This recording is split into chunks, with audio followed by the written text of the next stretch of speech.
Chalo, chapter number 2. So we are done with chapter number 1 and we are going to chapter number 2. Chapter number 2 is AS1.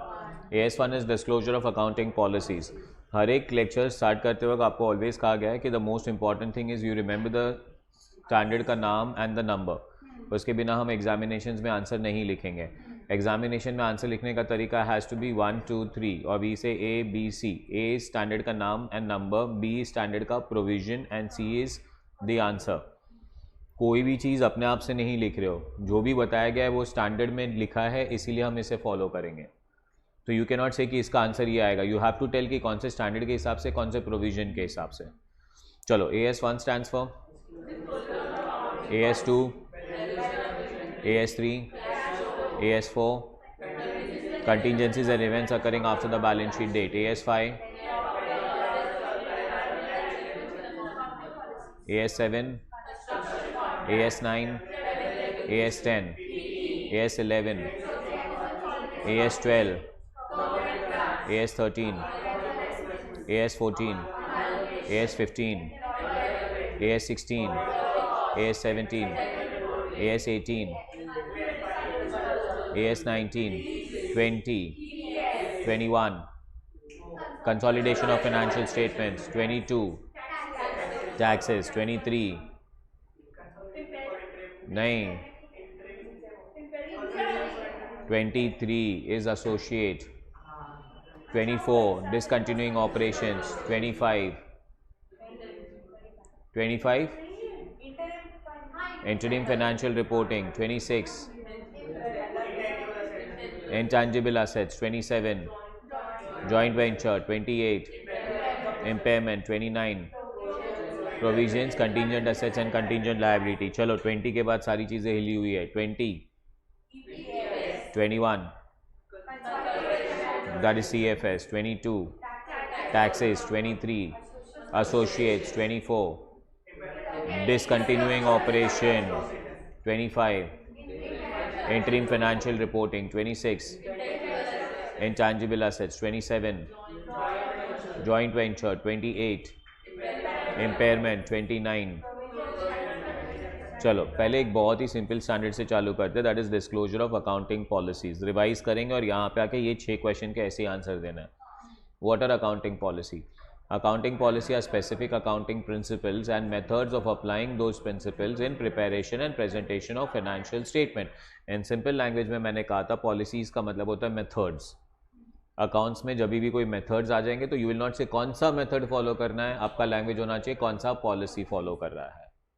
So for example अगर inventory valuation की बात करें तो FIFO है, weighted average है. So we should not be asking अरे क्या कौन सा मेथड फॉलो कर रहा है. So what is your policy regarding inventory, FIFO और वेटेड एवरेज. सो फिर से एक साथ, what are accounting policy? Specific accounting principles and methods of applying those principles in preparation and presentation of financial statements. अब ये standard कह रहा है कि you have to disclose the accounting policies. तो जो भी आप पॉलिसी फॉलो कर रहे हो तो नोट्स टू अकाउंट्स में लिखना पड़ेगा कि हम ये फॉलो कर रहे हैं. What are 3 fundamental accounting assumption? GCA, going concern, consistency, accrual. Going concern, we assume the business will keep on going. ये अजम्पशन करने से ही बैलेंस शीट बनता है, वरना बैलेंस शीट ही नहीं बनता था. और बैलेंस शीट के अंदर फिक्स्ड एसेट्स, करंट एसेट्स का बाइफर्केशन होता है बिकॉज हम अज्यूम करते हैं business will keep on going. तो सर फर्नीचर है, इसका बेनिफिट सालों तक मिलता रहेगा तो फिक्स्ड. इन्वेंट्री है सर नेक्स्ट साल बिक जाएगा तो करंट. डेटर है सर नेक्स्ट 12 महीने में पैसे आ जाएंगे तो करंट. और जिसके बेनिफिट एक्सपायर हो गया, बेनिफिट मिल गया हो तो वो P&L. फॉर एग्जांपल रेंट पे किया, P&L. क्यों? बेनिफिट मिल गया. फर्नीचर असेट में क्यों लेके जाते? बिकॉज इसका बेनिफिट मिलेगा, सालों तक मिलेगा, तो इसीलिए बैलेंस शीट असेट. तो that is going concern. Second one is consistency. Whatever you follow, you will have to follow consistently. And third one is accrual. In accounts, income and expenses are recorded when they take place and not when money is received or paid. Are we clear with that one? Financial statements की बात करें तो एक ही financial statement है जो accrual basis पे नहीं बनता है. कौन सा? Cash flow statement. Cash flow statement accrual basis पे नहीं बनता है. Cash flow statement cash basis पे बनता है. बाकी सारे financial statement accrual basis पे बनता है. सो GCA. डिस्क्लोजर. सर अगर आप GCA फॉलो कर रहे हो तो शुड वी डिस्क्लोज? नहीं, तो किसी को बताने की ज़रूरत नहीं कि हम GCA फॉलो कर रहे हैं, बट अगर हम GCA फॉलो नहीं कर रहे तो should we disclose? Yes, we should disclose कि हम GCA फॉलो। नेक्स्ट वन, कोई भी अकाउंटिंग पॉलिसी सिलेक्ट करते वक्त you have to remember 3 things, PSM। P stands for prudence, S stands for substance over form, M stands for materiality. Prudence is conservatism, you have to be prudent. Conservatism में inventory आ जाता है, inventory should be valued or cost or NRV whichever is less, debtors पे RDD provide करना है, prudence। तो ये सारी चीज़ें prudence है। provisions प्रोवाइड करने हैं, prudence। Are we clear? Second one is S stands for substance over form। क्या फॉर्म इंपॉर्टेंट है या सब्सटेंस इंपॉर्टेंट है? फॉर्म इंपॉर्टेंट नहीं है मैम, सब्सटेंस ओवर फॉर्म। अभी exactly clear with that one? हाँ, तो क्या रॉन्ग बोल दिया तो भी हाँ अभी आइडेंटिफाई कर रहे हो। इतना बड़ा SM सीख रहे थे, चेंज बाद में बोले कि मैं राइट ही थी, मैं तो वही बोल रही थी। आपके सामने है भाई, substance is more important, form is not important. अगर आइडिया याद हो या मेरे एग्जाम्पल्स याद हो, हैशटैग वाटर बॉटल, पानी इंपॉर्टेंट था, बॉटल इंपॉर्टेंट था। डेप्रिसिएशन कौन चार्ज करेगा, ओनर की यूजर? यूजर। लीज वाला चैप्टर, पूरा लीज वाला चैप्टर। ओनर तो लीगली ओनर हुआ भाई, वो यूज ही नहीं कर रहा है, यूजर यूज कर रहा है, तो वो डेप्री चार्ज करेगा ना। Next one, changes in accounting policy. Can we change an accounting policy? Yes, 3 conditions.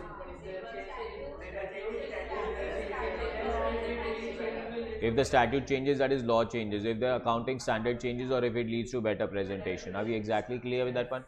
If you change a policy, the effect of the change or the impact of the change should be retrospective. Retrospective का मतलब है right from the beginning.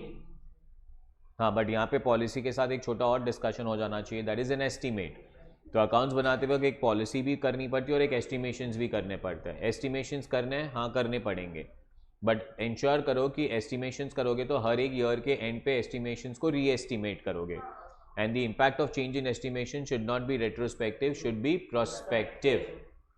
और यहाँ पे एक बहुत important question याद आ रहा है मुझे, change in method of inventory valuation from FIFO to weighted average. Is it a change in accounting policy or change in estimation? Change in estimation नहीं है, change in policy है। Next one, change in method of depreciation from SLM to WDV. It's a change in estimation.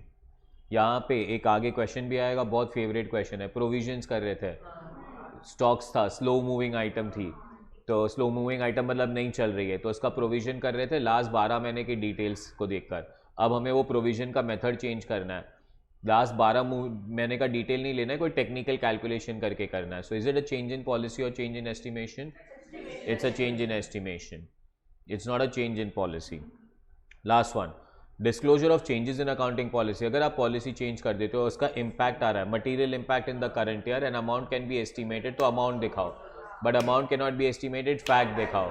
Current year में कोई material impact नहीं है तो fact दिखाओ।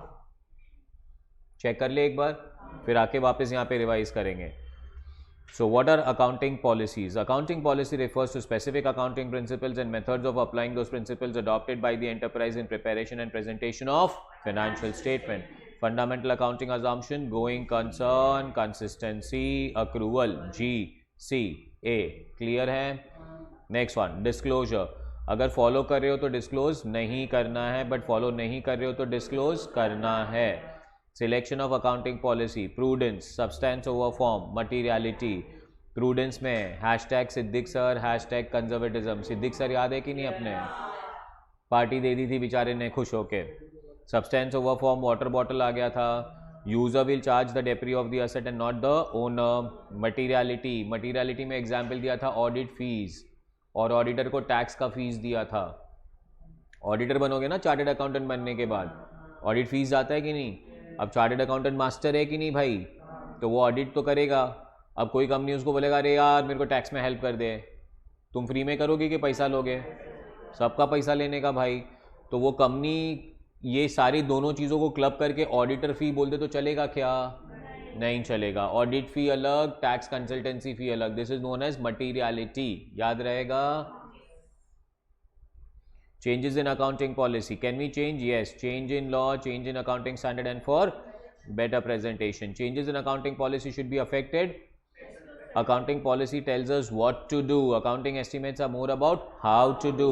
Changes in estimate should be affected. Change in method of depreciation is change in estimate. Prospective. Changes in inventory valuation from FIFO to weighted average and vice versa is change in provision of slow moving item is a change in estimation. सब लिख के दिया यहाँ पे. Question number 1 चालू करें. ABC was making provision for non-moving inventory based on the issues of last 12 months up to 31st March 2020. The company wants to provide during the year ended 31st March 21 based on technical evaluation. पहले कैसे कर रहे थे? 12 महीने के data पे कर रहे थे. अब कैसे करना है? टेक्निकल इवैल्यूएशन पे करना है. टोटल इन्वेंट्री 100 लाख का था. 12 महीने के प्रोविजंस पे करते तो 3.5 आता, पर टेक्निकल इवैल्यूएशन करेंगे तो 2.5 आएगा. Does this amount to change in accounting policy? Can the company change the method of provision? So answer कैसे लिखोगे एग्जामिनेशन में? As per AS1, disclosure of accounting policy is defined as the specific principles and methods of applying those principles in the preparation and presentation of financial statement. चिपका के आने का भाई definition. उसके बाद बोलने का no, change in provision is not a change in accounting policy and company should change or can change the method of provision. Accordingly, अगर 12 महीने के इश्यू पे प्रोविजन किया होता तो कितना था? पर टेक्निकल इवैल्यूएशन पे, so accordingly provision will decrease by 1 lakh and that means the profit of the current year will increase by 1 lakh. ये आंसर लिखने का तो 5 मार्क मिलता है. Next one, disclosure. अगर मटेरियल इंपैक्ट है करंट पीरियड में, अमाउंट दिखा सकते हो तो amount should be disclose. Amount नहीं दिखा सकते हो तो fact should be disclose. Non material impact in the current period तो फैक्ट शुड बी डिस्क्लोज. जकास बोलो. और वही बोलता हूँ, रिविजन तो यहाँ पे हो जाना चाहिए फर्स्ट पेज पे. ये इधर रहने का और टिक टिक टिक टिक टिक टिक मारने का, मस्त. तो हो गया अपना स्टैंडर्ड.